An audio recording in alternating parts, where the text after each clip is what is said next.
This is private property. A man searching for vengeance. A cold-blooded murder in broad daylight.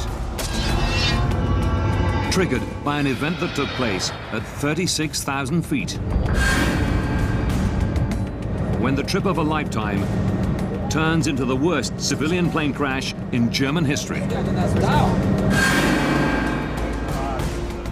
Investigators must find out how two highly advanced aircraft could be in exactly the same spot at exactly the same time.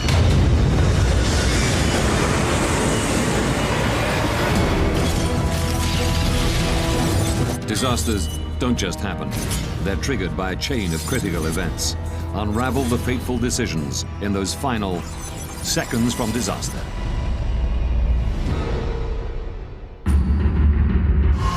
Russia. Moscow. Domodedovo International Airport. July 1st, 2002, 8:10 p.m. 45 Russian schoolchildren wait to board a flight to Barcelona. It's their reward for doing well at school. Among them is 11-year-old Artur Hamatov. At the start of the school year, we agreed that if he finished with top grades, then he could go with the group.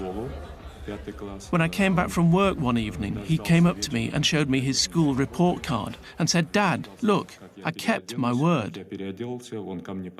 And he looked at me with a question in his eyes, and I said, "Good, I promise you can go."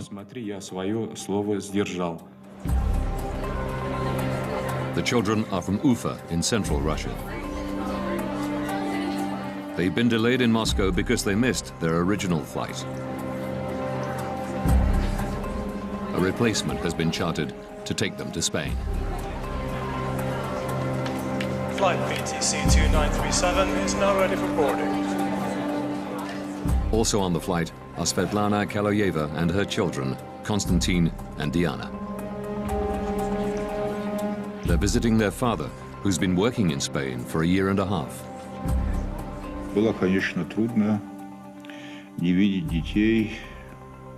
I spoke to them on the phone every day, which made my stay easier.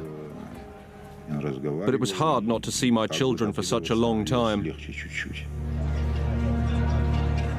Svetlana is lucky to get seats on this Bashkirian charter. Delays in getting visas meant other flights were sold out. We were finally going to see each other and we were going to have fun together.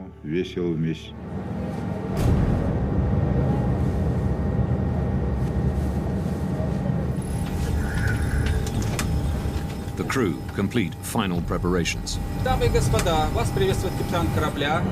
Добро пожаловать на борт башкирских авиалиний.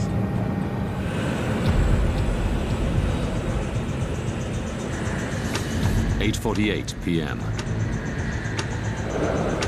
The Bashkirian Charter Airlines flight BTC 2937 takes off from Moscow's Domodedovo Airport. Distance to Barcelona, 3,000 kilometers. Estimated flight time, 4 hours, 20 minutes. Switzerland. Zurich Area Control Center. 11 p.m. 35-year-old Danish-born air traffic controller Peter Nielsen is working the night shift. He and one other controller are managing a sector of airspace above eastern Switzerland and part of southwestern Germany. By day, this is one of the busiest crossroads in Europe. But at night, traffic slows down to a trickle, with only a few planes at any given time. Peter Nielsen's colleague goes on a break. Nielsen is solely responsible for all Zurich area airspace. He sets one radar for traffic passing through his sector, and the other for planes coming into land at nearby Friedrichshafen Airport. But after 11 p.m., there are no scheduled landings. Nielsen can concentrate exclusively on passing traffic.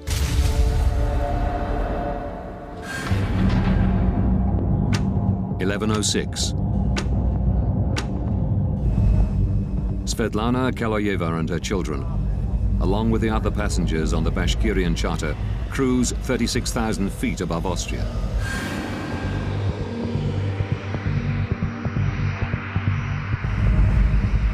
They're scheduled to arrive in Barcelona in just over 2 hours. 600 kilometers away, a DHL Boeing 757 takes off from Bergamo in Italy. Destination, Brussels. The captain and the co-pilot are the only people on board.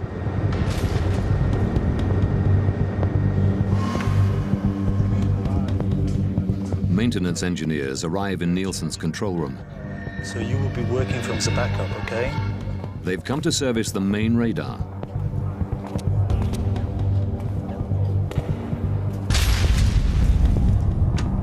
(11:21).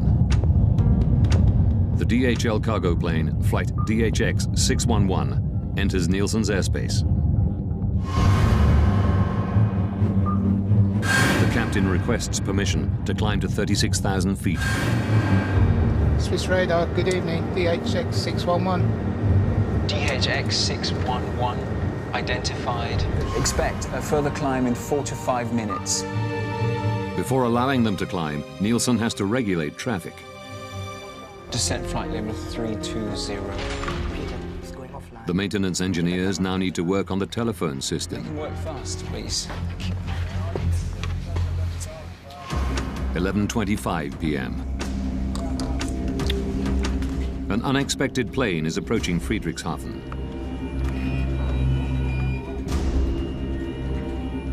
Nielsen has to switch radar stations. A delayed Airbus, flight AEF-1135, is coming in to land.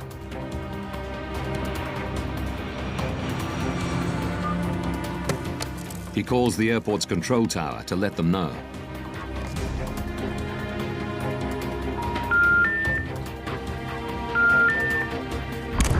He can't get through.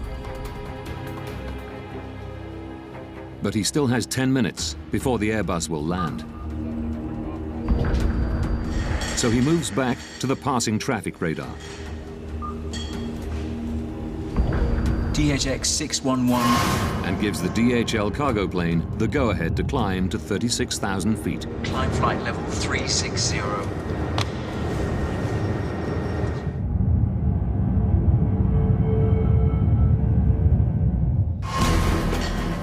Nielsen then returns to the Airbus and calls Friedrichshafen Airport again.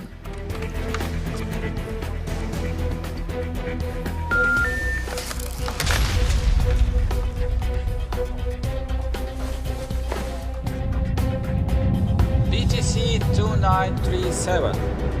The Bashkirian charter calls in as it approaches his sector. Station calling, say again? BTC 2937. Level 360.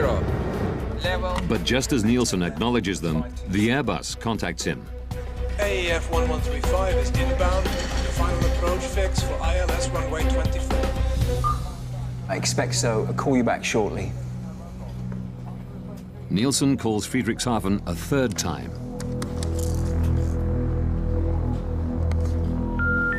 Die gewünschte Verbindung ist nicht möglich.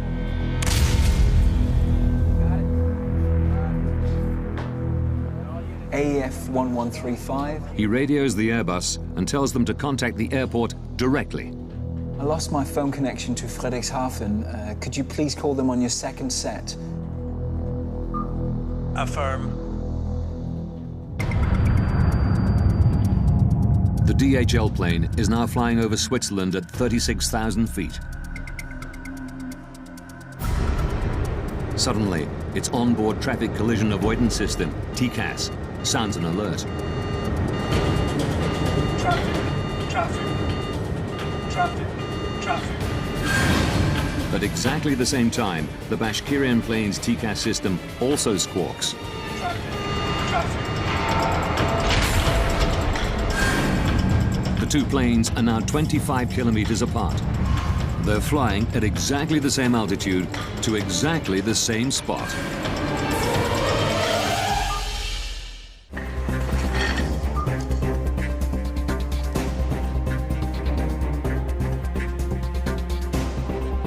Peter Nielsen suddenly realizes he has an urgent problem.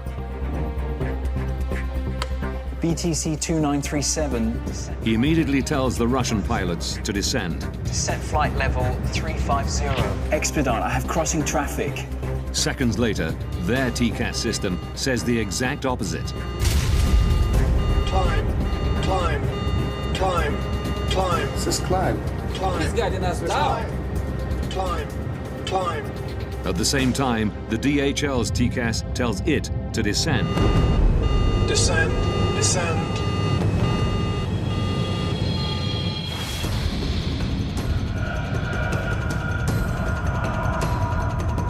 The Bashkirian crew don't know which command to follow. Climb. Nielsen repeats his instruction. Expedite, descent level 350, BTC 2937.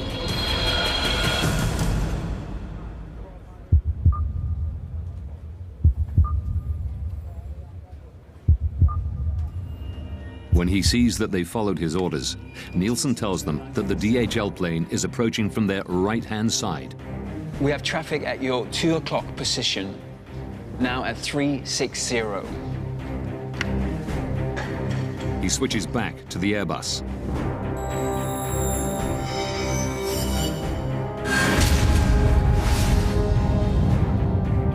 In the Bashkirian charter, the crew are looking for the DHL plane. The two aircraft are now just over 5 kilometers apart. They are both in descent, closing at a rate of 1,300 kilometers per hour, faster than the speed of sound. It's here, descent! Descend, Stay on the left. Descend hard, descend!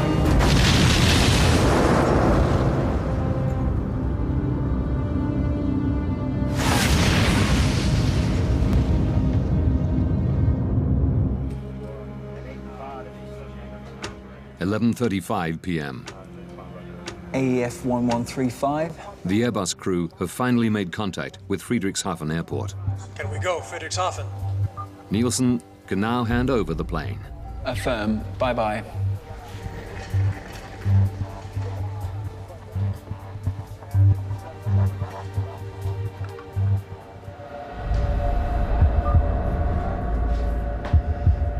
BTC 2937. BTC 2937.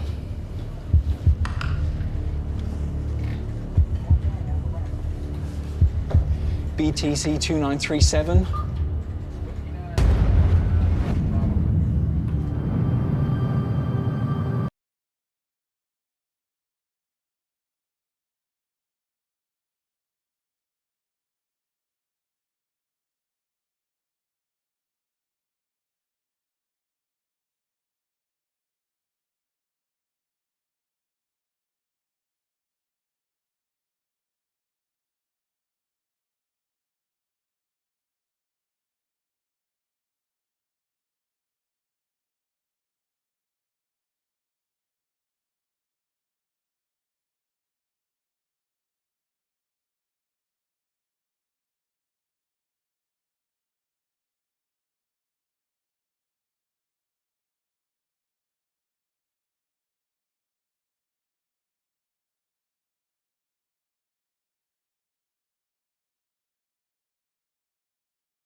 Within days, the victims' families arrive at the scene.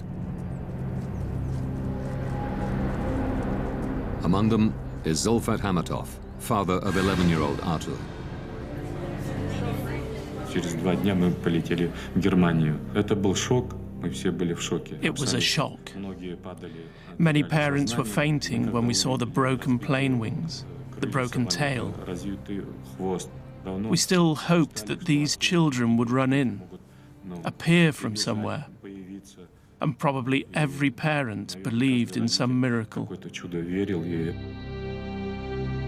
Vitaly Kaloyev flies in from Barcelona, holding out for news that his wife and children were not on the flight. One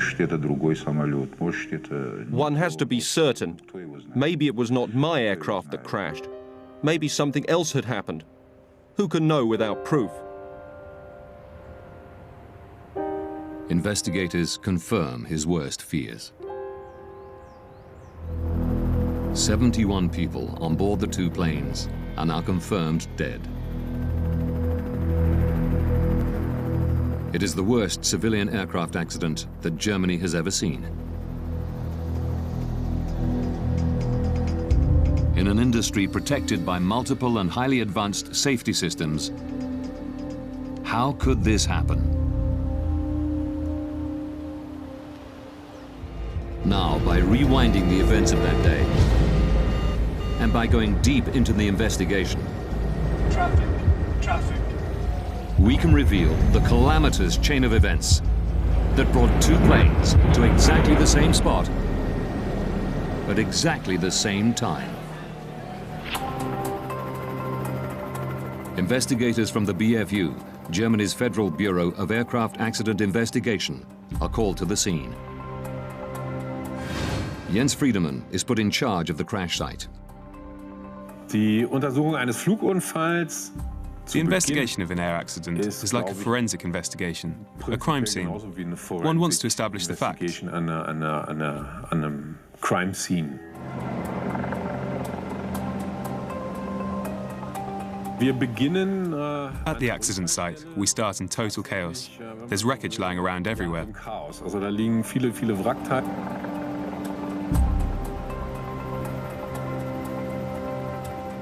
Friedemann can take nothing for granted. Not even that the two planes collided. Das waren zwei Flugzeuge unterwegs. Two aircraft were in the air.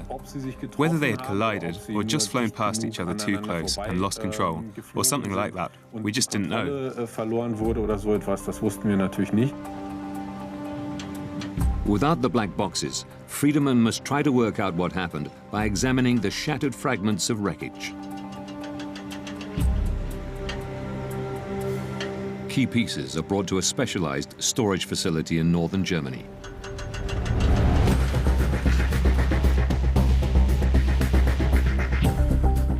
To Friedemann's eye, the mangled metal soon tells a clear story.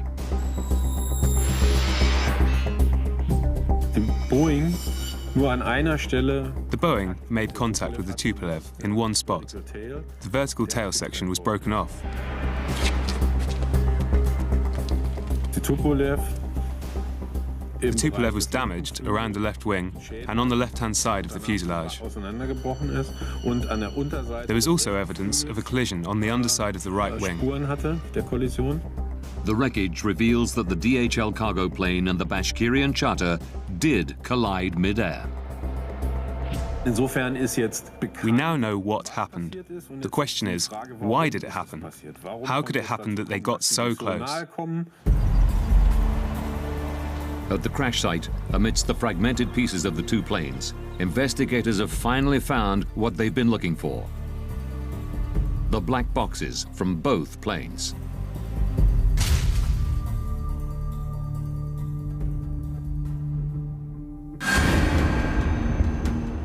This was very important for us as accident investigators. The BFU's Johann Reuss joins the investigation. It is his job to analyze the contents of the recorders. The cockpit voice recorders help us understand what happened in the cockpit, how the pilots reach their decisions.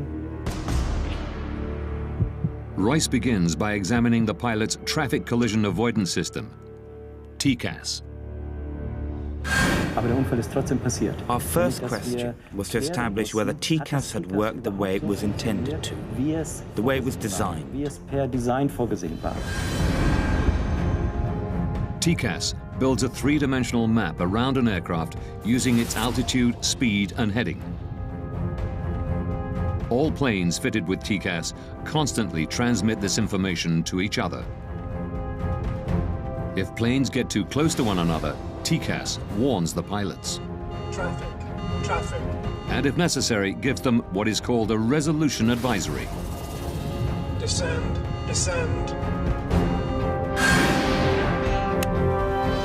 Examining the black box, Royce quickly establishes that the system had worked the way it was supposed to. Traffic, traffic. Before the collision, both TCAS systems generated and displayed a resolution advisory. The Russian Tupolev was instructed to climb, and the DHL Boeing to descend. If the aircraft had followed these instructions, there would have been no collision. But while the pilots of the DHL plane obeyed TCAS, Descend, descend. the Russian crew did not. Climb, climb.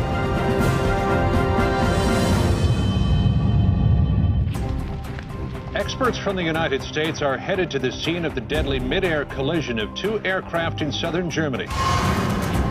The Überlingen mid-air collision is now world news. The media are speculating freely and looking for someone to blame. The pilot of the Russian plane is said to have ignored repeated instructions from air traffic controllers. Why did the TCAS device meant to avoid collisions, in this case maybe help cause one? And why didn't the Russian plane descend when first ordered? A language problem? Controller commands are always in English. Black box recordings quickly eliminate one theory. Zurich, good evening. BTC 2937, level 360. With the cockpit voice recorder, we were able to establish that language was not the problem. The Russian crew understood English perfectly well. But the recorders reveal a surprising fact. Climb, climb. This is climb. He's guiding us down. We noticed that there was an instruction from the air traffic controller.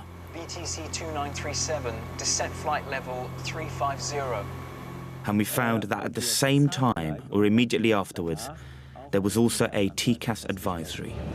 Climb, climb. At almost exactly the same time, the Russian pilots were instructed to do two completely different things. Descent flight level 350, expedite. Now the crew needs to make a very, very fast decision. What do they do next? And we discovered that the crew had extreme difficulty making this decision. But it should have been straightforward. The two planes were flying over Germany, and European regulations clearly state that TCAS has priority over air traffic controllers. For me, there was absolutely no explanation why something like this would happen.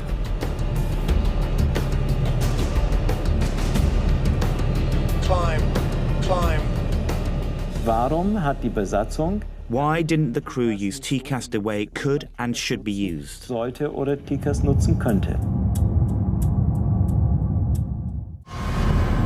By April 2001, TCAS was mandatory in most of the world. But investigators discover one notable exception: Russia. Could it be that the Russian crew did not know how to use TCAS? Rustam Mustafin is a former Bashkirian pilot. He confirms that even though not standard for domestic flights, planes flying overseas were specially fitted with TCAS.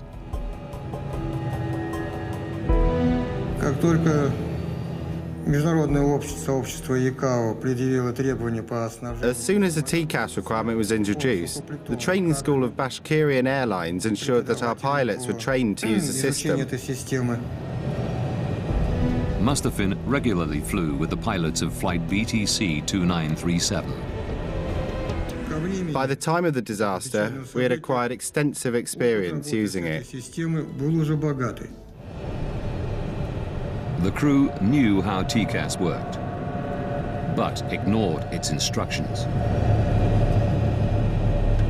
The Tupolev's flight manual, the pilot's operational Bible, reveals why.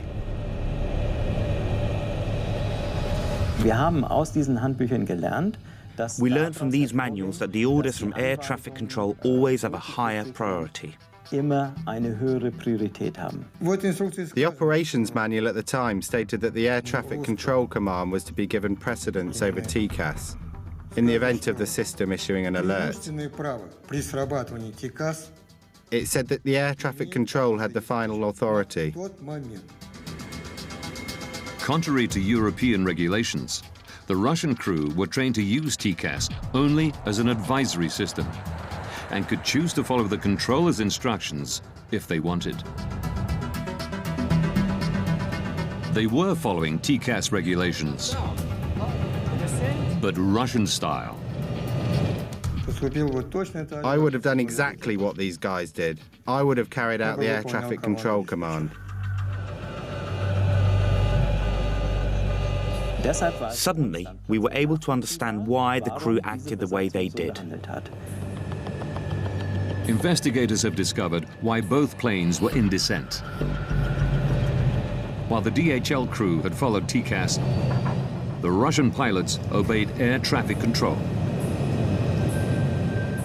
But this doesn't answer a more basic question. TCAS is meant as a system of last resort. The planes shouldn't be close enough even to trigger it in the first place. Investigators have turned their attention to the air traffic control room. A controller must advise pilots to change altitude at least 2 minutes before a potential conflict. But Peter Nielsen didn't tell the Russian crew to descend until just 43 seconds before collision. BTC 2937, descent. Why did the air traffic controller issue the separation order so late? So late that the danger of an accident actually existed.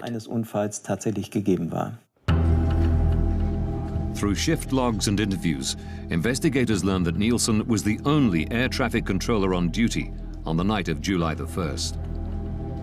Official Skyguide policy is to have a minimum of 2 air traffic controllers on duty at any given time. Investigators learn that it had become standard procedure at Skyguide for one controller to go on an extended break during the night shift.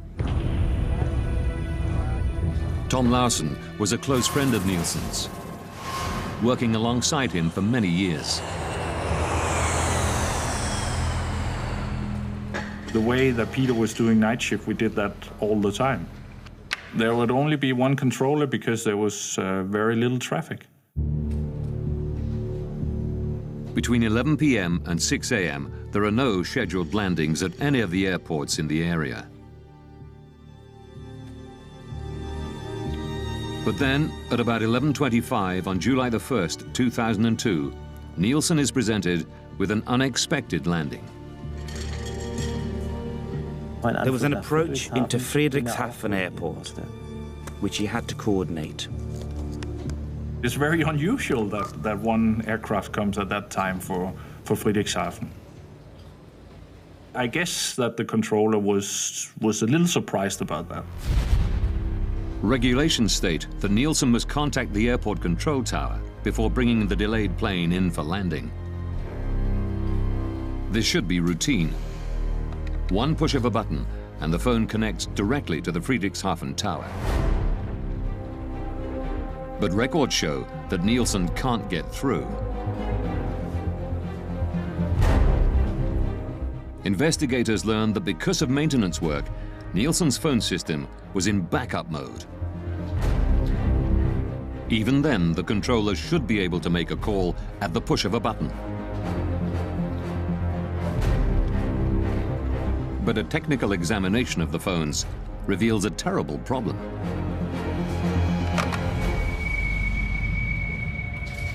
The backup, which should have been there as an additional link, was not working that evening. Phone communication was not possible due to a technical problem. Nielsen tries repeatedly to call Friedrichshafen. A routine task is suddenly taking up most of his time. Die gewünschte Verbindung ist nicht möglich. He was busier than would normally have been the case because he had no way of making phone calls. He had to look for alternate solutions. He had to look for other ways to communicate. I lost my phone connection to Friedrichshafen. Could you please call them on your second set? Preoccupied with handing over the delayed Airbus, Nielsen ignores the passing traffic. It was like 5 minutes that he was focused on that problem. So that took his vigilance away from what was going on the screen, on the radar screen. But his radar has an emergency function that should alert him of the impending danger. Short-term conflict alert, or STCA. Short-term conflict alert is another system like, it's similar to TCAS, just a ground-based system that helps us on the radar if we miss a conflict. If we don't see it in time, it will give us an alarm. 2 minutes prior to a potential collision, an STCA alert should flash on both of Peter Nielsen's radar screens, along with an audio warning.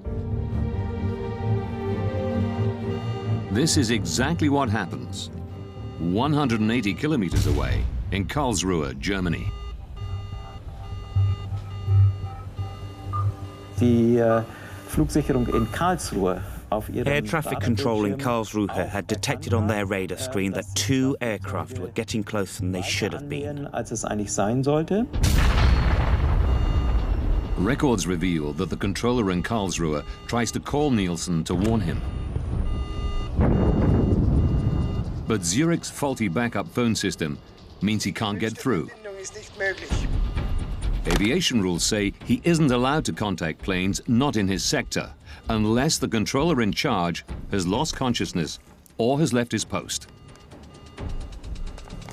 The Karlsruhe ATC decides to stick to protocol and tries calling Nielsen 11 times in total, but he never gets through. BTC 2937. Records show that Nielsen's visual STCA did not go off.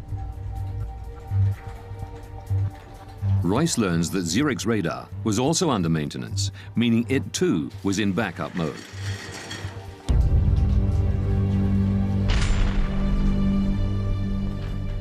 The planned maintenance work on the radar system meant that not all the functions present during normal operations were actually available. In backup mode, there is one particular emergency feature which Nielsen does not have. The visual STCA alarm. It's the final piece of the puzzle to explain why Nielsen didn't order the Russian plane to descend until a mere 43 seconds before collision.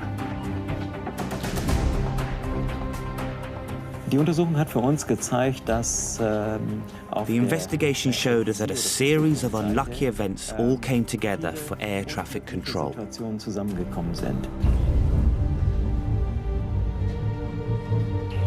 Had Nielsen heard the STCA alarm before the plane's onboard TCAS systems kicked into action, there would have been no conflict and the accident would have been avoided.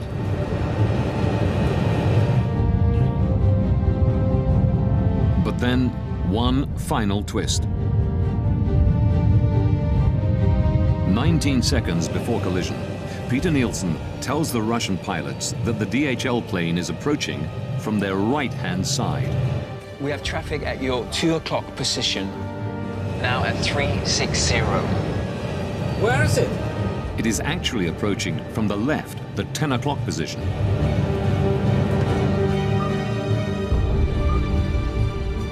The only explanation investigators can find for this mistake is stress. It's uncertain if the Russian pilots would have had time to pull up and avoid collision, even if they had spotted the DHL plane earlier. But the records show that in the final seconds, they tried.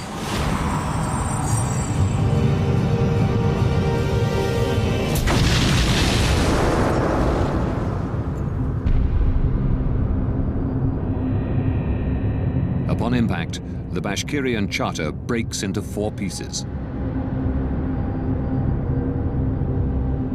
Without its tail fin, the DHL cargo plane spins uncontrollably to the ground.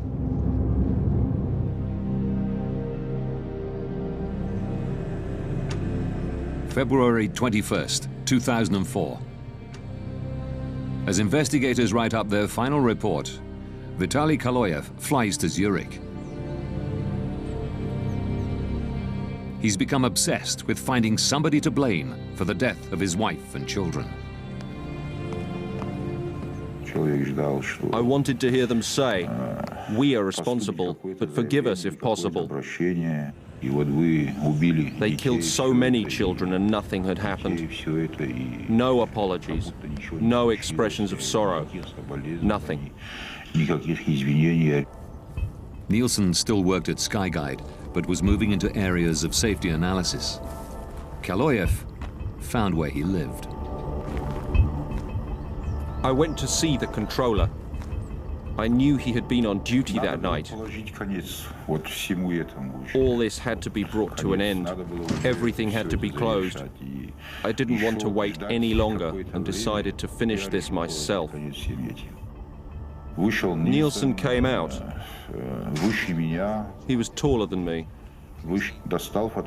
I showed him the photos of my children lying in their coffins. He pushed my hand away. Then he got what he deserved.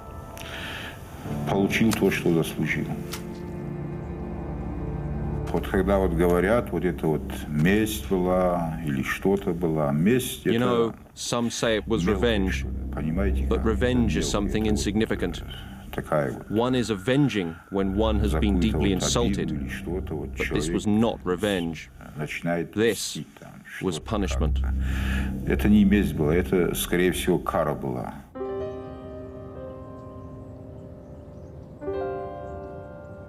In Switzerland, a man has been arrested in connection with the killing of an air traffic controller who'd been on duty when 2 planes collided 2 years ago. Hunted down and stabbed to death in front of his family.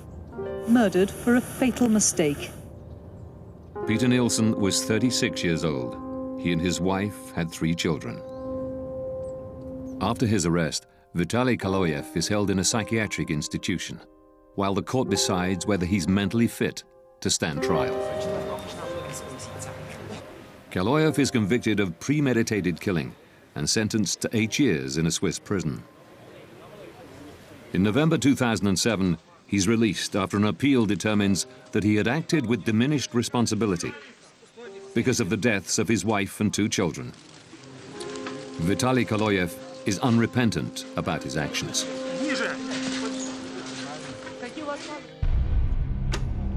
In May 2004, after almost 2 years of painstaking work, the German investigative team publish their final report. It's now possible to rewind the events of that fatal day, following the evidence uncovered during the investigation.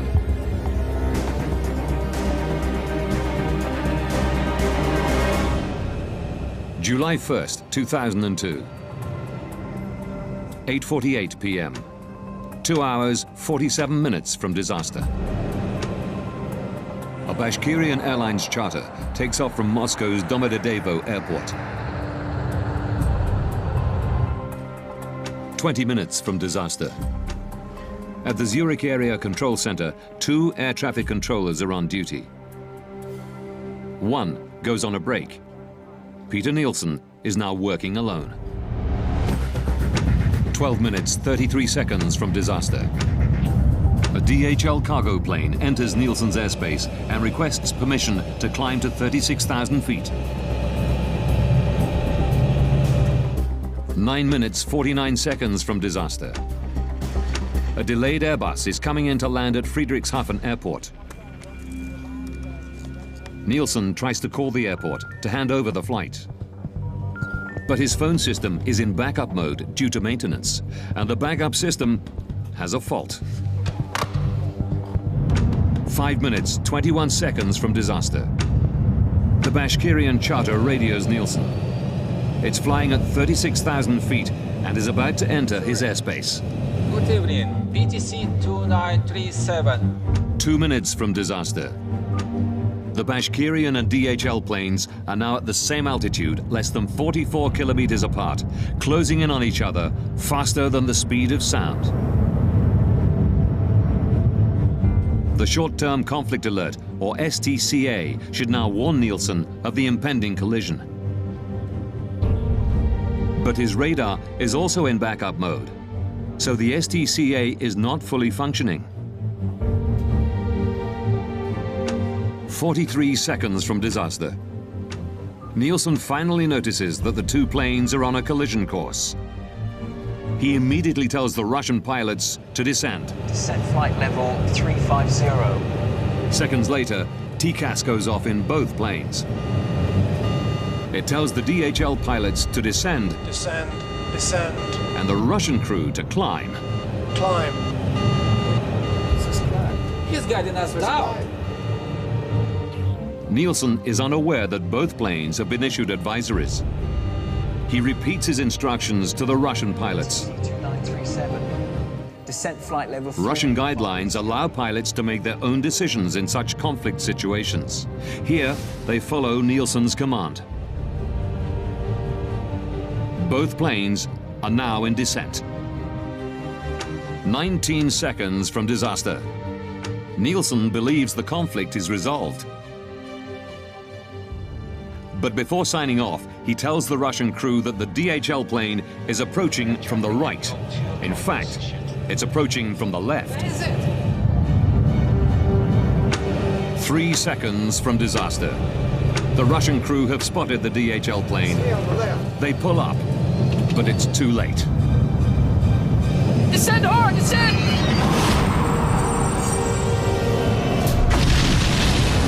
At 11:35 p.m., the planes collide 35,000 feet above the city of Überlingen, Germany. All 71 people on board the two planes die.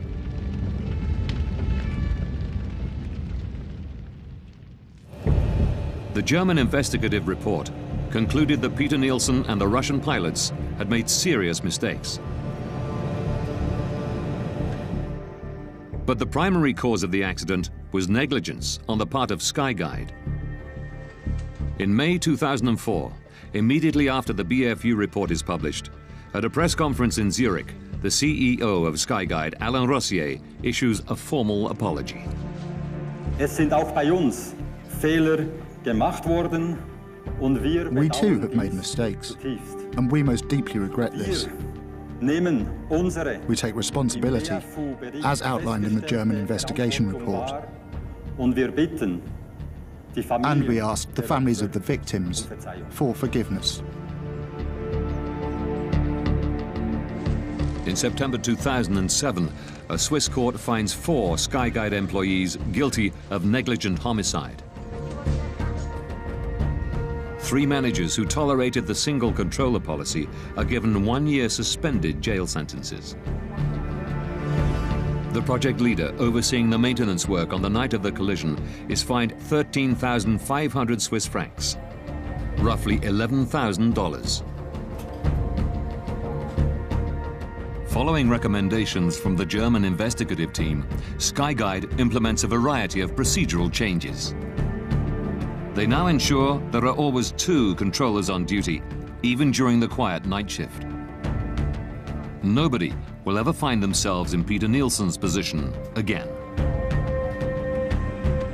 Investigators also recommend that international and regional TCAS regulations be standardized, along with aircraft operations manuals.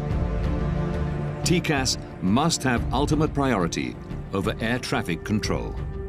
One cannot say with 100% certainty that this kind of event will never happen again. But we are very confident that we were able to make a significant contribution to preventing the repetition of an event like this. Don't miss extreme angling in brand new Wicked Tuna, continuing on Sunday nights at 9, only on National Geographic Channel. Seconds from Disaster is back next.